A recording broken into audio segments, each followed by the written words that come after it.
diri sa Maya City of Smiles, Bacolod City. Senator, live po tayo sa Bomba Radio Bacolod. Welcome po dito live sa aming studio. Welcome to the City of Smiles. Maraming salamat, Bombo Erlin. At before we proceed, I'd like to thank the Chairman Florete, for graciously inviting me nung nasa sortie kami sa Iloilo. No, he was so gracious to invite me to his office. Nagkaroon kami ng konting kwentuhan doon. So maraming salamat. At binabati ko si Chairman Florete. Sir, galing po kayo Dumaguete, sir, no?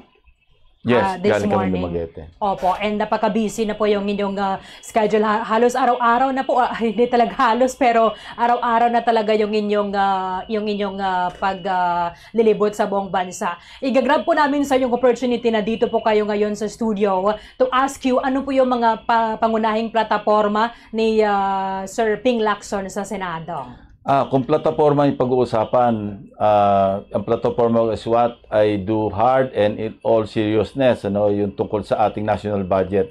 Ito talaga yung lagi kong, mula nang ako'y nasa Senado, sa tulong ng aking mga staff, talagang bantay sarado. Taga-bantay kami ng kaban ng bayan. Kasi after all, ang tingin ko, ang ating national budget, ito yung lifeline ng ating ekonomiya, if not the country itself. At pag ito'y nabara, baka magkasakit yung ating bansa. So, yan talaga yung aking passion. Yan talaga yung aking pangunahing plataforma. Okay. Pero bakit, sir, dapat po kayo ibabalik sa Senado? Ayoko sagutin yan. Tatanong ko na lang sa botante kung bakit kailangan si Ping Lacson sa Senado. Yun na lang. Dahil ilalat yung aking, tuwing kami magrarally, sinasabi ko kung yung nagawa ko na, yung mga batas na akin na ipasa, mga landmark legislation like yung Anti-Red Tape Act, karamihan dito tungkol sa paglaban sa katiwalian. Tapos yung, of course, nagpasa rin akong Pre-Irrigation Act, National ID System. Although medyo may problema sa implementation, pero ang intention ng batas, napakaganda, para ma-simplify yung pakipag-transact ng ating mga mamamayan sa gobyerno and vice versa. Kasi yung ayuda, for example, not ayuda, yung 4Ps, halimbawa, para mapatino yung database, kung meron tayong national ID, mapapadali yung tulong sa ating mga kababayan. Hindi yung before its passage or kung fully implemented, sa halip na 38 different functional IDs ang hawak natin sa katawan, magiging isa na lamang, nakakonsolidate ng lahat. Opo. Kasi dati, sir, dalawang ID pa yung kailangan ipapakita. Government-issued IDs. Opo.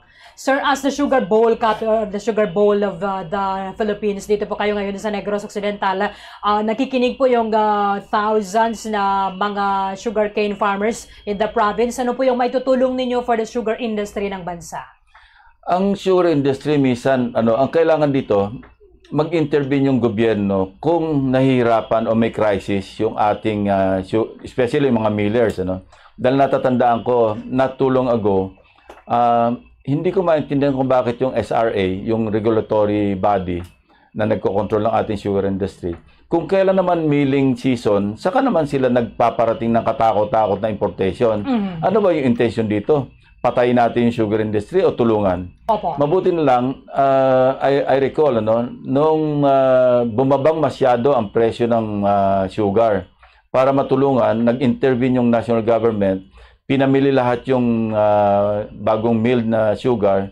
I think umabot na mga 900,000 tons yata yun. So tumaas yung presyo ng pagkabili sa mga farmers natin, sa mga millers, at wala nagawa yung mga traders, yung mga importers, kundi sumunod sa presyo. Ganun dapat ang role ng gobyerno. Hindi yung para sinasadya pa na papaboran yung mga importers at yung mga sugar millers at of course, apektado na rin yung mga farmers. Opo. Namamatay, bumababa yung presyo kasi hindi makapag-compete kasi nga mura yung kapital ng mga nag-i-import. Pero dahil nag-intervene ng government, naitaas nila yung presyo ng sugar, hindi makasunod ngayon yung, wala magawa yung mga traders, mga importers, kundi sumunod, medyo nagtaas din sila ng, binaba pala ng gobyerno, walang magawa, kundi sumunod sila sa presyo na ibaba rin. So, napaboran yung, sa middle ground, napaboran yung consumers, at the same time, napaboran din yung mga millers at saka mga farmers. Opo. Hindi naman po sir masama yung importation kasi kulang na rin po tayo doon sa production. Basta, wag lang isabay sa milling season. Correct. Yun ang masama.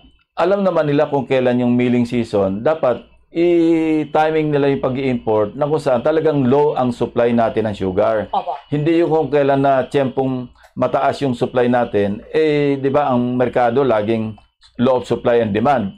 Talagang papatayin mo pag sinabayan mo yung milling season na saka naman babaha ng import. Talagang malulugi.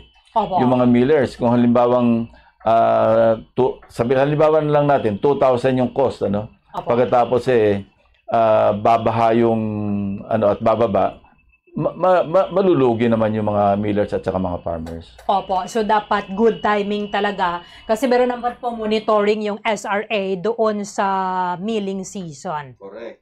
At saka dapat, ang intervention ng gobyerno para tulungan, hindi para pahirapan. Kasi minsan, mga regulatory bodies natin, hindi natin maintindihan, nag-i-intervene sila para pahirapan yung kanilang nire-regulate na industry sa halip na tulungan. Opo. Napaka-importante po yan, sir. Kasi yung Negros Island region na po tayo ngayon, yung Negros Oriental, Occidental, plus yung Siquijor, yun po yung isa sa pangunahing industry talaga ng province. Yeah. Yung ano po yung maiwan ninyong mensahe para sa mga taga Negros Island region po, yung kaka-create lang na region? Kailangan tulungan. Alam mo, pagbalik namin, kung sakaling makabalik, magsisimula na naman yung budget deliberation for the 2026 national budget. Kailangan talaga matulungan para mapabilis yung pag-organize. Kasi alam mo, hindi biro-biro yung mag-organize ka ng mga regional offices. Yes. Kasi ang understanding ko, parang yung NEDA dito sa region, OIC lang. Parang team leader lamang. At maraming mga regional offices na kailangan ma-organize. Plus, asikasuhin talaga dahil bagong organize bagong form itong NIR, NISR actually, pati Siquijor. Kailangan talaga tulungan. At ito, may papangako ko ito na pag-aaralan naming mabuti kung paano mapabilis by way of budget legislation, kung paano mapabilis at maging efficient yung pag-organize ng bagong region. Kasi sir, gayon wala pala talaga kaming budget yung sa regional offices po natin. So, at least ito po yung ipinapangako ninyo. Finally po, Mr. Senator, ano po yung maiwan ninyong mensahe sa mga tagapakinig po natin dito sa Bacolod at buong lalawigan ng Negros Occidental? Yun, isa yung nasabi ko na kanina at ang mensahe ko sa buong Negros Occidental dito sa probinsya, kung ano rin yung mensahe ko sa buong bansa, kung ako'y mabibigyan uli ng pagkakataon para makabalik sa Senado, hindi ko po sasayangin ang inyong boto. Pagpapatuloy ko yung aking napakatagal ng advocacy na labanan ang katiwalian, busisiin yung ating national budget nang sa ganon, maayos na paggastos, hindi yung aksaya na kung saan-saan lang napupunta at yung iba pa, hindi pa nagagamit. Na alam mo ba, Bombo Erlin, yung pinag-aralan namin mula 2016 hanggang 2023, yung hindi nagagamit yung unused appropriations, nasa mga 350 billion pesos every year on the average. Bakit hindi nagagamit? Kasi hindi naka-ready yung mga ahensya na nag-i-implement. Kasi nga, katakot-takot na insertions ang nangyayari sa House of Representatives, sa Senate. Ito yung lagi namin binabantayan. Na kung saan, kailan mabawasan yung unused appropriations. Kasi sayang, papasa natin yung budget, hindi ma-implementa kasi wala silang program of works. Si Presidente na mismo nagsabi hindi na niya makilala yung sinabit nilang National Expenditure Program nung kanyang bago niya pirmahan yung General Appropriations Bill para maging GAA or General Appropriations Act. Opo. Ang laki ng issue ngayon, Sir, sa GAA 2025. Napakalaki. Opo. So, yun po yung tututukan po ninyo. Sir, maraming salamat po for dropping by dito po sa aming studio and good luck. God bless po sa inyo. Matagal-tagal pa po itong pangangampanya natin and ingat po kayo palagi. God bless our country. Sige. Maraming salamat kay Senator Ping Lacson. Nag-bisita mismo live sa studio sa Bombo Radio Bacolod. Habang nga pipila ka mga senador nga nagbisita sa buong nga aga dari sa aton sa Bombo Radio Bacolod para na sa rally karon dara sa Maya syudad sa Victorias.